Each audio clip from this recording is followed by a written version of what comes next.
But let's take a listen to a recent NASA Senate hearing, and you tell me if you think they're trustable. What is our next destination for America in space? The next destination for America in space, and I'm not being trite when I answer this, is the International Space Station. We've got to get there 4 more times this year. The long-term destination, after we successfully close out the space shuttle program, the ultimate destination is Mars. And there are intermediate points that we're going to have to get to before we are capable of going to Mars. If you gave me all the money in the federal budget today, I could not get a human to Mars.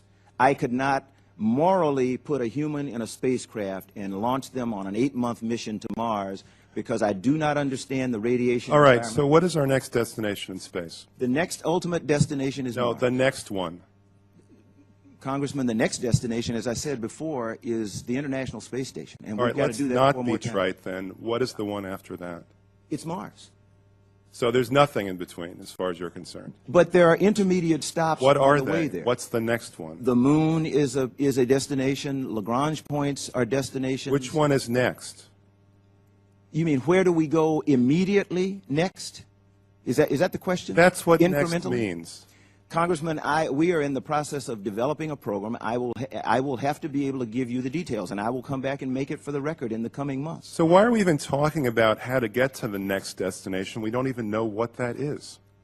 Congressman, we do know what it is. We know what it is. What is it? Congressman, we can go back and forth forever. We seem to have to here. I'm looking for an answer. Okay. The next destination in the Constellation program was the moon. What After about that, there now, was- since you're planning to Congressman, eliminate the that? program of record and the program to which we are working right now, because you have told me that I have to continue to work the Constellation program. We're talking about the 2011 budget, but if you ask me right now, the next destination is the moon. Okay, good. Now, the Augustine report came up with 4 options and several sub-options or alternatives within the options. Which one did the administration adopt? The administration adopted the recommendations of the Augustine report, which was the flexible option? path. The flexible path. The flexible path. Yes, sir.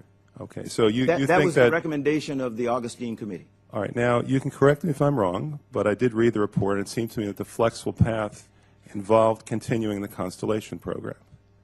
Is that a fair statement? The Constellation, the Augustine committee did not recommend cancellation of the Constellation program. That's So then I'm right. You're right that they did not recommend cancellation of the Constellation program? The flexible path included continuation of the Constellation program. The flexible path did not necessarily include. I think you're cherry picking from the report. The report said. I just want to know why you had all these people come together, the people who knew the most about the space program, and then you ignored their recommendation to continue the Constellation program. That's Congressman, what I'm asking. they did not recommend continuation of the Constellation program. What The they flexible path did. Congressman, what the report said was that they find no technical challenges in the Constellation program that cannot be met the way that NASA has always met them. However, to do so will cost a significant amount more than anyone will reasonably be able to place in a budget. All right, regarding the budget, it seems to be your plan to put people in space through commercial programs. Is that correct? I intend to put people into low Earth orbit through commercial programs. How often has that happened so far? We do it today.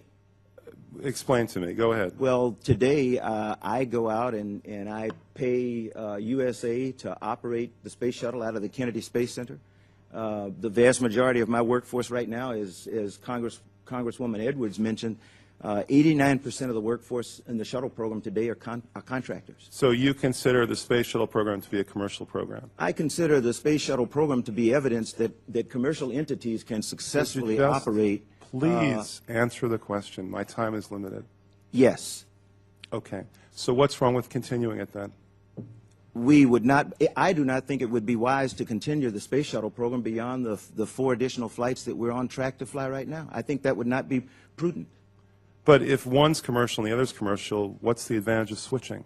The advantage is that we relieve ourselves of the responsibility and the cost for operating and maintaining infrastructure as we do today with the space shuttle program. Isn't it true that commercial entities have never put a man in orbit?